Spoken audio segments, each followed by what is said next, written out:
Soma's baking and cooking থেকে সোমা বলছি। আজ আপনাদের সাথে শেয়ার করছি রুটি পরোটা খাওয়ার একটা তরকারি। শুধু রুটি পরোটা খাওয়ার বলবো না, এটা ভাত দিয়েও কিন্তু খাওয়া যায়। অত্যন্ত কম উপকরণে এবং কম সময়ে চটজলদি হয়ে যাবে এরকমই একটা রেসিপি। এই তরকারিটাতে আমি সোয়াবিন ব্যবহার করেছি, বাট সোয়াবিনটা কিন্তু অন্যরকম ভাবে ব্যবহার করেছি। চলুন তাহলে দেখতে থাকি। এখানে 40 গ্রাম সোয়াবিন নিয়েছি। সোয়াবিনটাকে গরম জলে প্রথমে ভিজিয়ে রাখছি। এই মিনিট 10 মতো ভিজিয়ে রাখবো। কেউ চাইলে কিন্তু এটা বয়েলও করে নিতে পারেন। মিনিট 5 বয়েল করলেই হয়ে যাবে। আমি এখানে ভিজিয়ে রাখলাম মিনিট 10 জন্য। এখানে 5-6টা পটল এরকম ডুমো ডুমো করে কেটে নিয়েছি, আর আলুটাও এরকম ডুমো ডুমো করে কেটে নিয়েছি। একটা আলু এখানে নিয়েছি। মিনিট 10 মতো ভেজানো ছিল। সোয়াবিনগুলো একদম সুন্দর ভেজানো হয়ে গেছে, একদম ফুলে উঠেছে।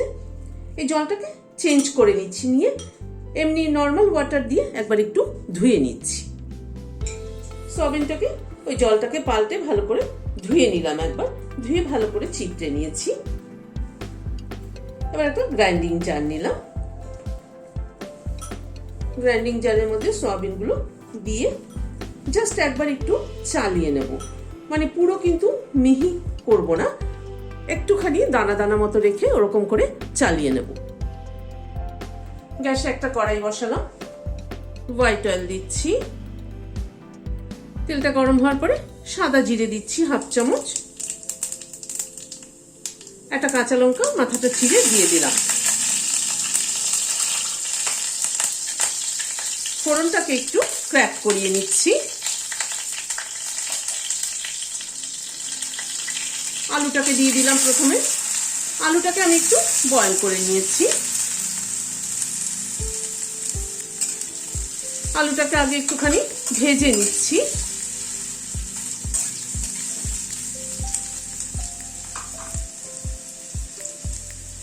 অল্প একটু নুন দিয়ে দিলাম। নুনটা আমি একটু বারে বারে ইউজ করি, আপনারা আপনাদের নিজেদের টেস্ট অনুযায়ী নুনটাকে দেবেন।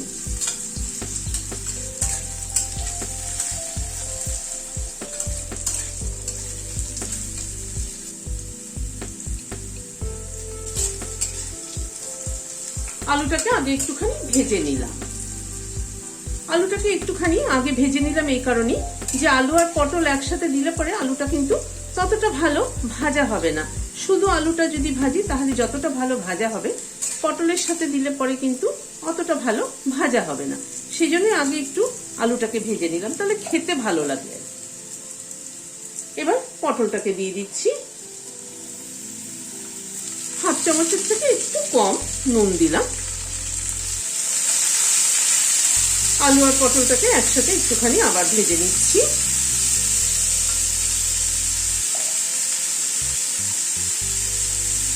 অল্প একটু হলুদ দিয়ে দিলাম।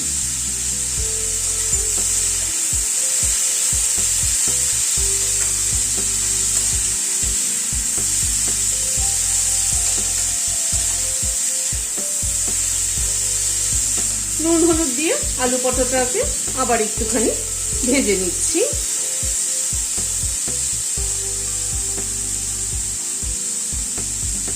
মাঝখানটা একটুখানি ফাঁকা করে নিলাম। এখানে 5-6 কোয়া রসুন আছে, সেটা কুচি করে নিয়েছি, সেটা দিয়ে দিলাম।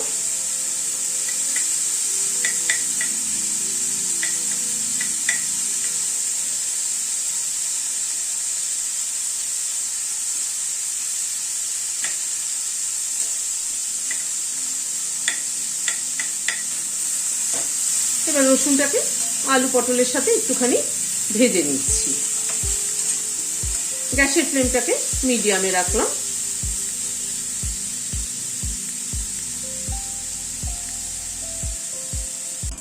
মিনিট 2 মতো আলু আর পটলটাকে ভেজে নিলাম। এখানে একটা বড় সাইজের পেঁয়াজ কুচি করে নিয়েছি, সেটা দিয়ে দিলাম। পেঁয়াজটাকে দিয়ে আবার একটু নাড়াচাড়া করে নিচ্ছি। পেঁয়াজটা কিন্তু বেশি ভাজবো না, জাস্ট হালকা একটুখানি নাড়াচাড়া করে নেব। এখানে 1 চামচ মতো আদা কুচি নিয়েছি, আদা কুচিটা দিয়ে দিলাম। আজকে এখানে কোনো এই তরকারিটাতে কোনো বাটা মশলা আমি ইউজ করছি না, সব কিন্তু কুচি দিয়ে রান্না করছি। বাটা মশলা দিয়ে করলে একরকম টেস্ট, আর এই পেঁয়াজ কুচি, আদা কুচি, রসুন কুচি এগুলো দিয়ে করলে আরেক রকম টেস্ট।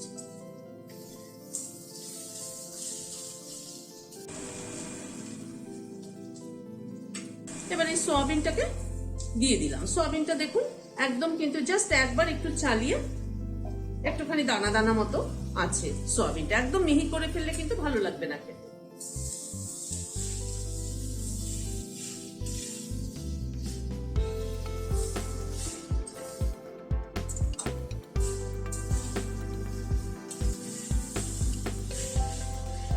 এবার সয়াবিনটাকে দিয়ে একটুখানি আবার একটু কষিয়ে নেব।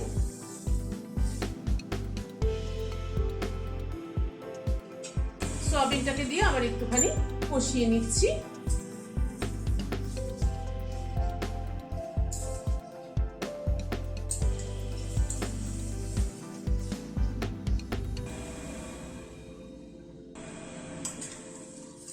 সয়াবিনটা দিয়ে আরো মিনিট 2-3 মতো একটুখানি কষিয়ে নিলাম।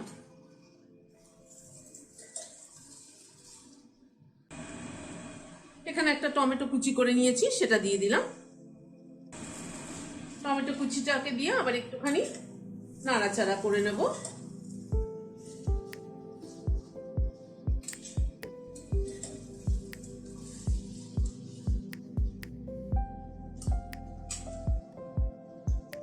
হাফ চামচ চিনি দিয়ে দিলাম।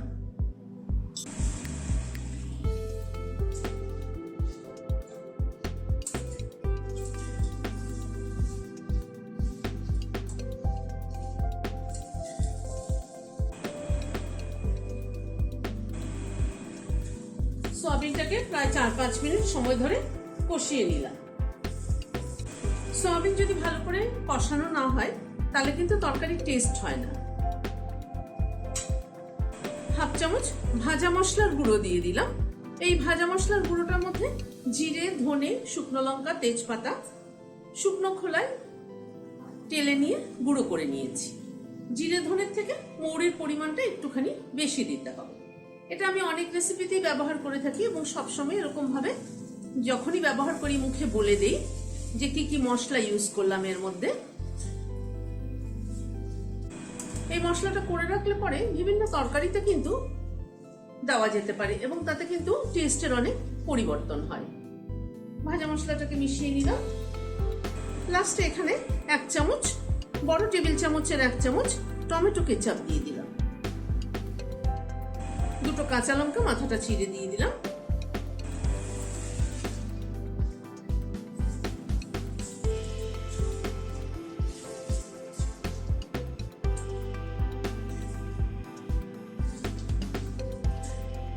সবকিছুকে একবার একটুখানি মিশিয়ে দিচ্ছি। এই তরকারিটা কিন্তু রুটি পরোটা দিয়েও যেরকম খেতে পারবেন, ভাত দিয়েও কিন্তু মেখে খাওয়া যাবে। গ্যাসটা বন্ধ করে দিলাম, দিয়ে সার্ভ করে দিচ্ছি। রেসিপিটি যদি ভালো লেগে থাকে তাহলে একটা লাইক এবং সাবস্ক্রাইব করার অনুরোধ রইল। আর পাশের যে বেলের সিম্বলটা আছে সেটা কিন্তু অবশ্যই প্রেস করবেন যাতে আমার পরবর্তী ভিডিও নোটিফিকেশন আপনাদের কাছে পৌঁছে যায়। আজ তাহলে এখানে শেষ করছি। নমস্কার।